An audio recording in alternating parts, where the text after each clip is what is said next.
Go to TAPgiles.com to learn dreams, engage my services, and support the channel.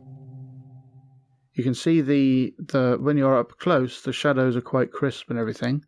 If we have something that's not as thick as this, like say it's the top of an umbrella or something, then it still looks fine here. But if we go further out, it will start to disappear.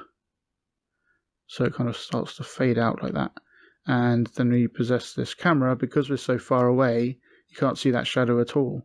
Unless we use the sun and sky settings, and it's got sun shadow scale versus detail. So we're up close, you can still see it's kind of fuzzy a bit. So if we turn that down, it means that the high detail area is a smaller area, but it's even more high detail. So it's like the shadows themselves are only exist in this area, but they're like better quality. And then as you move back, you can see it starts fuzzing and things like that, and then fading out. So if you make it really small, then you have to be really close to it, and you can even see just the edges of where those shadows blur out, but the edges of them are really crisp. And if we go the other way, you turn it up, then that means the shadows are covered and rendered for a larger area, but they're more fuzzy and less detailed. So if we go further back over here, so if you put it on 100%, which is default, if we go all the way back here, then we start to fade out around here. But if we turn up the scale, then it gives us more distance to play with, and we can keep turning this up and moving back. So we could just turn this all the way up, but then it becomes so low detail that it doesn't even notice that there's a thing there casting shadows. So you don't want to just whammy it all the way up to max. You want to just get it, dial it in just right. So we go here, there's just like a small window where it still has a shadow.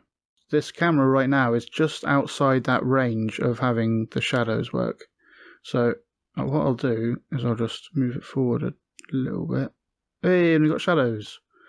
Cool, and now if I scoot over here, it might be that those things are a bit further away. Yeah, so I'll just move in a little closer. Now we've got some of the shadows again. The puppet has kind of thin limbs and stuff, so because the detail is so low and the scale is so big, the shadow of that puppet is barely there. You can barely see it there. Now I can't see the shadow, but if this was a bit thicker, so like, for example, if I made a whole cube who is only there to cast shadows, so if I go and make it invisible, let's turn off preview invisibility so I can see what's going on. So I can make it invisible, but then when it's got invisibility working, then it won't cast shadows until we turn on always for cast shadows. So now I can just use this as a shadow casting object that's really thick, so it should be picked up better by the shadow casting rendering stuff. So now we can see it better, even though we're further away, and I can like keep moving back. The other thing to bear in mind is the sun's in this angle, so from the sun's perspective that's still quite thin, whereas this cube is like huge. So maybe if we did something weird, like stretch it in one direction, do that, then it's casting a bigger shadow, and then from up here we can see that shadow a bit better. But yeah, obviously it comes with its problems as well. So you could do something like